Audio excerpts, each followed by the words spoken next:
한 기자가 100살을 넘긴 할머니를 찾아갔습니다. 주름진 손과 백발의 머리카락이 세월을 말해주고 있었지만 눈빛만큼은 또렷했습니다. 기자는 조심스럽게 물었습니다. 인생에서 가장 후회되는 일이 무엇입니까? 할머니는 한참을 생각하다가 이렇게 말했습니다. 나는 30해를 미리 죽은 사람처럼 살았어. 내일 모레면 죽겠지. 그 생각을 하며 여행도 미루고 갈비도 미루고 웃음도 미뤘지. 그런데 나는 죽지 않았어. 80이 돼도 죽지 않았고 90이 돼도 죽지 않았고 100살이 되어도 이렇게 살아있네. 그 30년이 가장 아까워. 우리는 이 이야기를 들으며 잠시 멈칫하게 됩니다. 지금 나는 혹시 미래의 죽음을 걱정하느라 오늘을 미루고 있지 않은가? 언젠가를 기다리며 현재를 덤처럼 쓰고 있지 않은가? 80이라는 숫자는 한때 인생의 끝처럼 느껴졌습니다. 그러나 이제는 100세 인생이라는 말이 익숙해졌습니다. 수명이 늘어났다는 말은 반가운 소식이지만 동시에 불안의 그림자를 드리웁니다. 혹시 오래 살다가 병상에 누워 가족에게 짐이 되지는 않을까? 건강하지 못한 장수가 되지는 않을까? 그래서 더 철저히 관리해야 하지 않을까? 그 강박이 우리를 옥죄기 시작합니다. 그러나 노년 정신의학 분야에서 오랫동안 연구해온 전문의는 전혀 다른 이야기를 꺼냅니다. 80이 넘으면 건강검진을 굳이 받을 필요가 없다고 말합니다. 먹고 싶은 음식은 참지 말라고 말합니다. 술과 담배도 무조건 금지할 필요는 없다고 말합니다. 처음 들으면 고개를 갸웃하게 됩니다. 우리가 평생 배워온 상식과는 다른 이야기이기 때문입니다. 그는 말합니다. 건강하게 오래 살아야 한다는 강박이 오히려 삶을 압박한다고 지나친 절제와 두려움이 면역력을 떨어뜨리고 마음을 위축시킨다고 노년의 행복은 숫자를 늘리는 데 있지 않고 오늘을 살아내는 태도에 있다고 80을 넘으면 4개의 벽이 있다고 합니다. 의사와 약과 병원의 벽, 노화의 벽, 인지장애의 벽, 그리고 마음의 벽. 우리는 첫 번째 벽에서 자주 멈춰섭니다. 병원에 가면 병이 나올까 두렵습니다. 검진 결과지를 받을 때마다 수치에 집착합니다. 조금만 높아도 불안해하고 조금만 낮아도 안도합니다. 그러나 수치는 인생의 전부가 아닙니다. 건강 수명이라는 말이 있습니다. 누군가의 도움 없이 살아갈 수 있는 기간을 말합니다. 평균적으로 남성은 70대 초반, 여성은 70대 중반이라 합니다. 그러나 평균 수명은 그보다 더 깁니다. 그 사이의 시간은 누군가의 도움을 받으며 살아가는 시간일 수 있습니다. 이 숫자들을 들으면 어떤 생각이 드십니까? 남은 시간이 불안하게 느껴지십니까? 아니면 지금 이 순간이 더 소중하게 느껴지십니까? 80대는 70대와 다릅니다. 어제까지 가능했던 일이 오늘은 힘들어질 수 있습니다. 계단을 오르던 속도가 느려지고 이름이 금방 떠오르지 않을 수 있습니다. 친구의 부고를 더 자주 듣게 됩니다. 이 변화 앞에서 우리는 두 갈래 길에 서게 됩니다. 하나는 이제 나는 할 수 없다. 이제 끝났다 없다를 세는 길입니다. 다른 하나는 아직 할 수 있다. 아직 웃을 수 있다. 있다를 세는 길입니다. 행복은 주관적입니다. 노화를 한탄하는 사람은 매일 잃어버린 것을 셉니다. 노화를 받아들이는 사람은 남아있는 것을 셉니다. 같은 80이어도 마음의 방향에 따라 전혀 다른 인생이 펼쳐집니다. 80이 넘으면 대부분의 사람 몸속에 암이 있다고 합니다. 놀라운 이야기지만 부검 연구에서는 상당수가 생전에 모르고 지냈다고 합니다. 암이 있다고 해서 모두가 고통 속에 사는 것은 아닙니다. 특히 고령일수록 진행이 느린 경우도 많습니다. 그렇다면 우리는 질문해야 합니다. 지금 나는 무엇을 위해 이렇게 참고 있는가? 암을 두려워하며 모든 기쁨을 포기하고 있는 것은 아닌가? 먹고 싶은 음식을 참는 삶과 적당히 즐기며 사는 삶 중 어느 쪽이 더 마음을 편안하게 할까요? 물론 무절제가 답은 아닙니다. 그러나 과도한 절제가 항상 정답도 아닙니다. 노년의 몸은 젊은 몸과 다릅니다. 짜게 먹고 싶어지는 이유도 단 음식을 찾는 이유도 몸이 보내는 신호일 수 있습니다. 문제는 두려움입니다. 혹시 잘못될까봐, 혹시 병이 생길까봐, 혹시 수명이 줄어들까봐. 그러나 아무리 조심해도 인간은 늙습니다. 아무리 관리해도 언젠가는 떠납니다. 진시 황제도 스티브 잡스도 피하지 못한 길을 우리는 피할 수 없습니다. 그러니 질문은 달라져야 합니다. 얼마나 오래 사느냐가 아니라 어떻게 살 것이냐입니다. 80 이후는 덤이 아닙니다. 인생의 마지막 장이 아닙니다. 어쩌면 가장 솔직해질 수 있는 시기입니다. 남의 눈치를 덜 보고 체면을 덜 따지고 하고 싶은 것을 조금 더 해볼 수 있는 시간입니다. 오랫동안 환자를 만나온 의사는 말합니다. 80 이후에는 즐거움을 우선하라고, 자기 즐거움을 위해 살라고. 지금까지는 가족을 위해, 직장을 위해, 자녀를 위해 살았다면 이제는 나를 위해 살아도 된다고. 80의 벽은 두려움의 벽이 아닙니다. 태도의 벽입니다. 두려움으로 넘을 것인가, 기쁨으로 넘을 것인가. 그리고 그 선택은 지금 50과 60의 우리에게 달려 있습니다. 오늘을 덤처럼 살지 않을 것, 내일 모레면 죽겠지라는 말로 오늘을 밀어내지 않을 것. 100살 할머니의 후회는 한 문장으로 정리됩니다. 미리 죽은 사람처럼 살지 말 것. 지금 살아있다는 사실만으로도 우리는 이미 기회를 얻었습니다. 80을 기다리지 않아도 됩니다. 오늘부터 태도를 바꿀 수 있습니다. 우리가 가장 두려워하는 단어 중 하나는 치매입니다. 기억을 잃는다는 것, 나를 잃는다는 것, 가족에게 짐이 된다는 것. 이 세 가지 공포가 한꺼번에 밀려옵니다. 그러나 인지장애는 어느 날 갑자기 하늘에서 떨어지는 병이 아닙니다. 노화의 연장선상에서 서서히 진행되는 변화입니다. 머리카락이 휘어지듯 근력이 약해지듯 뇌 역시 변합니다. 연령이 올라갈수록 인지 기능이 떨어질 확률은 높아집니다. 60대에서는 드물지만 70대를 지나고 80대를 넘기면 급격히 증가합니다. 90을 넘기면 절반 이상이 어떤 형태로든 변화를 겪는다고 합니다. 이 숫자는 우리를 겁주기 위한 것이 아닙니다. 지금이 얼마나 소중한지 알려주기 위한 것입니다. 뇌는 쓰면 유지되고 쓰지 않으면 빠르게 쇠퇴합니다. 집에만 머무르며 새로운 자극 없이 같은 하루를 반복하면 뇌는 점점 둔해집니다. 반대로 새로운 사람을 만나고 낯선 길을 걷고 처음 해보는 일을 시도하면 뇌는 놀라며 깨어납니다. 80 이후의 행복은 기억력이 완벽해서가 아니라 오늘을 즐길 수 있느냐에 달려 있습니다. 100세 시대라는 말은 우리를 안심시키기도 하지만 또 다른 부담을 줍니다. 더 오래 살아야 한다는 압박, 더 건강해야 한다는 강박. 그 압박이 오히려 마음을 병들게 합니다. 먹고 싶은 음식을 참으며 아프지도 않은데 약을 늘리고 효과도 모르는 보조제를 챙겨 먹으며 마치 장수 시험을 치르듯 살아갑니다. 그러나 질문해야 합니다. 나는 지금 행복한가? 이 절제가 나를 살리고 있는가? 아니면 두려움이 나를 지배하고 있는가? 노년기에 약은 분명 도움이 됩니다. 그러나 약이 전부는 아닙니다. 병원에서 수치를 낮추는 것이 인생의 목표가 될 수는 없습니다. 어떤 선택을 할 것인가? 치료를 통해 수명을 조금 더 늘릴 것인가? 아니면 남은 시간을 편안하게 보낼 것인가?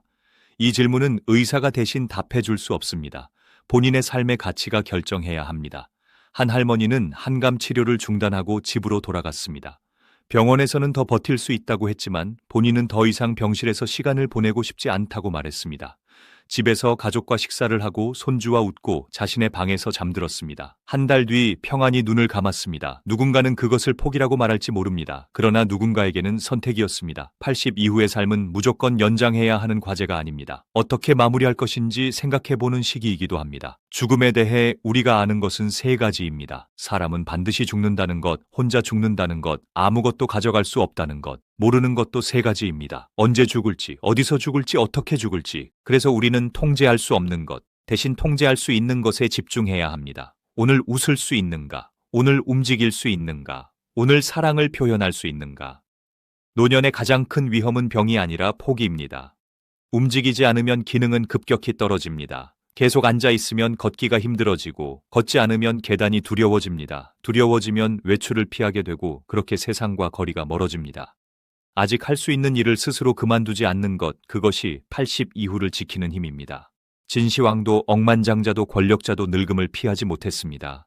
그러니 우리는 늙음을 이기려 하지 말고 이해해야 합니다. 오랫동안 만난 어르신들 중 행복해 보이는 분들의 공통점이 있습니다. 약을 적게 먹고 움직임을 멈추지 않고 자신의 삶을 스스로 선택했다는 점입니다. 누군가는 작은 텃밭을 가꾸고 누군가는 동네 아이들에게 책을 읽어주고 누군가는 매일 공원을 걷습니다. 거창한 목표가 아닙니다. 작은 리듬을 유지하는 삶입니다. 행복은 대단한 사건에서 오지 않습니다. 매일의 습관에서 옵니다. 상쾌하게 일어나고 사랑을 표현하고 작은 목표를 세우고 무리하지 않고 스스로에게 선물을 주고 너그러워지고 놀이를 잊지 않는 것, 이 7가지는 거창한 처방이 아닙니다. 그러나 꾸준히 실천하면 인생의 색이 달라집니다. 80은 끝이 아닙니다. 마지막 장이 아닙니다. 태도의 전환점입니다.